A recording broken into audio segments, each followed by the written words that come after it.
Profit and loss अकाउंटमध्ये कोणते खर्च जातात? प्रॉफिट अँड लॉस अकाउंटमध्ये आपले सगळे इनडायरेक्ट खर्च जातात. जे इनडायरेक्ट खर्च म्हणजे काय? जे काही डायरेक्टली रेव्हेन्यूशी रिलेटेड नाही आहेत. पण कंपनीसाठी ते खर्च करणे महत्त्वाचे आहे. म्हणजे जसं काय की हा आपला रिमोट. आपण आपला रिमोटचे प्रोडक्शन केलं. पण आपण आपला रिमोट मार्केटमध्ये आपली त्याची मार्केटिंग केली, की म्हणजे आमचा नवीन प्रोडक्ट आहे. तर हा प्रोडक्ट तुम्ही ट्राय करून बघा. तर आपण आपले सेल्समॅन हायर केले.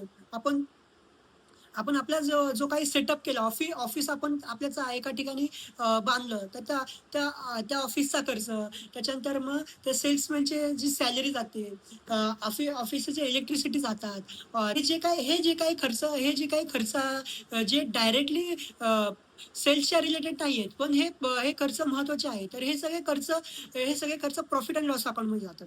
आणि अशा प्रकारे जो प्रॉफिट अँड लॉस अकाउंटमध्ये सगळे जे काही खर्च येतात आणि त्याच्यानंतर इनडायरेक्ट इन्कम येते. इनडायरेक्ट इन्कम म्हणजे आता काय बोलू शकतो आपण? आता आपण आपल्या बँकमध्ये आपला खूप थोडासा बॅलन्स आहे. तर त्या बॅलन्सवरती आपल्याला काही इंटरेस्ट मिळाला. त्याच्यानंतर आपल्याला कुठून एक्स्ट्रा कमिशन आलं, तर हे सगळे जे कमिशन किंवा हा काही जो इंटरेस्ट आहे, ते सगळं इन्कम अकाउंट प्रॉफिट अँड लॉसच्या इन्कम साइडला जातो.